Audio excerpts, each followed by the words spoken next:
Now, frozen shoulder, most of the times, as I said, is secondary to a calcific deposit, secondary to a tendinopathy, secondary to a rotator cuff tear, secondary to a degenerative tear, or post-traumatic as a reflex sympathetic dystrophy, which is these days given up. The word reflex sympathetic dystrophy is given up and you call it as complex regional pain syndrome, CRPS. That's the new word, complex regional pain syndrome.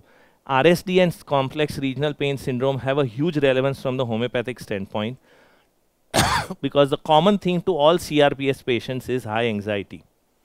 All these are people who are highly anxious, very tense individuals, and they are usually the guys who go through these triggers of CRPS.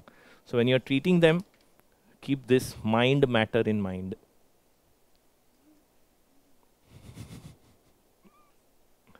Lesion above C1, yes. Now the primary frozen shoulder is usually idiopathic. Idiopathic means there is no known cause.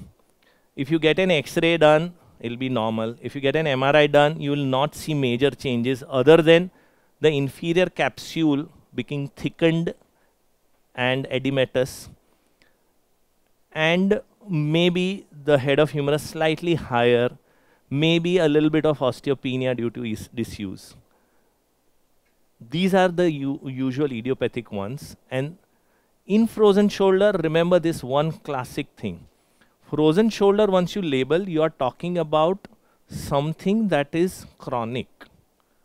We cannot say that patient is unable to move, very painful, and just came from pain 2 days ago. That we just talked, it's calcific rotator cuff tendinitis. So frozen shoulder has to be a subacute or chronic situation lasting few weeks or maybe few months ideally, with a progressive restriction in range of motion.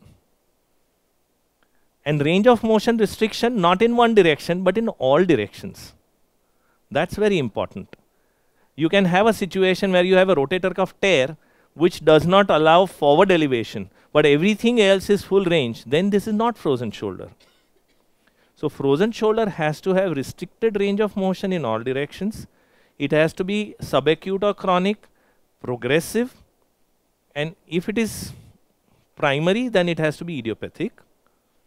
If it is secondary, then you will have some history relevant. However, diabetics and ischemic heart diseases patients are known to have more chances of getting a frozen shoulder compared to someone who has not had it.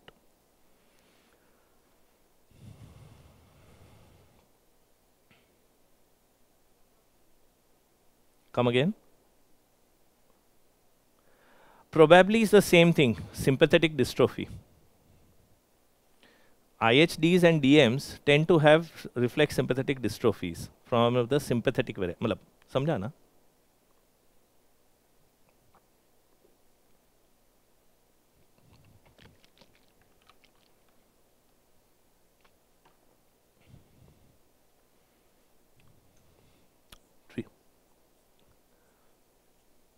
Chronic regional pain syndrome.